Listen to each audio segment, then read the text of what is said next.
ভাইয়া গরমে মালটার জুস হচ্ছে, মালটা তো ভিটামিন সি, অনেক উপকার, আর লবণ দিয়ে শুধু, চিনি ছাড়া ঠান্ডা ঠান্ডা মালটার জুস অন্যরকম টেস্ট। গরমের ক্লান্তি একদম নিমিশেই উদা হয়ে যাবে এই জুস খাইলে। শরীর মন দুইটাই ঠান্ডা হয়ে যাবে একসাথে। ঠান্ডা ঠান্ডা থাকবে? থাকবে যতক্ষণ আপনি খাবেন ততক্ষণ। তার মানে এসি লাগবে না? না, এই জুস খাইলে আর এসি লাগবে না।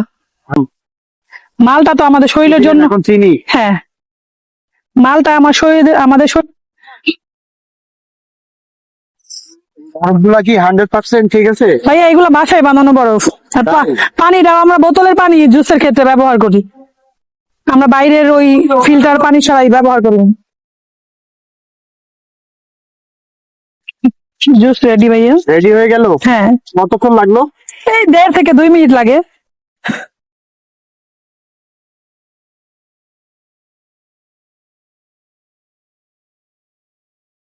এই যে ভাইয়া আপনার মালটার জুস রেডি।